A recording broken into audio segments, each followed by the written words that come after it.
एक दिन एक साधारण लड़के के साथ कुछ ऐसा हुआ कि उसने उसकी हमेशा के लिए ज़िंदगी बदल दी। उसे अचानक गायब होने की शक्ति मिल गई और सोचो, जब उसे पता चला कि वह किसी को भी बिना देख सकता है तो उसने सबसे पहले क्या किया, वो सीधा गर्ल्स चेंजिंग रूम में पहुंचा। वो वही नज़ारा था जिसे उसकी हज़ारों बार कल्पना की थी। कमरा लड़कियों की हँसी, शोर और गिरती टॉवेलों से भरा हुआ था, लेकिन तभी एक लड़की ने झटके तौलिया उछला और वह उसके ऊपर जा गिरा। सारे कमरे में सन्नाटा छा गया, जबकि नजरें उसी पर थी। वो दिख तो नहीं रहा था, लेकिन हवा में किसी के होने का एहसास हो गया। उसी वक्त बेई फिर से प्रकट हुआ। लड़की ने झटके से तौलिया खींचा और सामने खड़ा वही लड़का जो अभी गायब हो गया था। पूरा सीन फट गया। लड़कियां चीखने लगीं, कुछ ने वीडियो बनाना शुरू कर दिया। तभी कुछ लड़कियां मां पहुंची। आरुष सोच रहा था कि उसकी माँ उसे मार ही डाली, पर नहीं, वो शांत रही। उसने सिर्फ कहा कि गलती हर किसी से होती है, बस वो दोबारा नहीं करेगा। लेकिन इस बात पर बेई के अंदर कुछ टूट गया। वो शर्मिंदा था। रात में जब वो घर पहुंचा, उसकी ताकत फिर से एक्टिव हो गई। बस बदकिस्मती से उसकी बहन ने उसे देख लिया।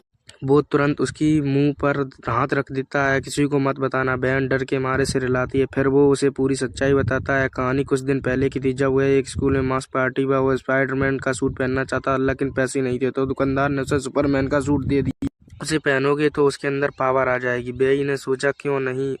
उसने सूट पहना और पार्टी में चला गया, लेकिन वहाँ स्कूल में बुली से मजाक बढ़ा दिया और उसकी कोई सुमई की तस्वीरें इंटरनेट पर डाल दी। सुमई नाराज हो गई। वह स्वयं से भाग गया। अगली सुबह वह दांत ब्रश कर रहा था तो अचानक उसने देखा कि प्रतिमा गायब हो गई। वह अदृश्य हो चुका है और वहीं उस कहानी की शुरुआत हुई। उसकी बहन ने उसे सब जाना। उससे कहा, तो अगर तेरे पास ये शक्ति है तो माँ मदद कर सकती। बेई ने बात मानी और चुपके से माँ के पास गया, लेकिन उसे माँ ने कुछ ऐसा सुना जिस जमीन की मेरे पैरों तक खिसकी। माँ कह रही थी, वो मेरा असली बेटा नहीं है, मैंने उसे गोद लिया है। बेई टूट गया।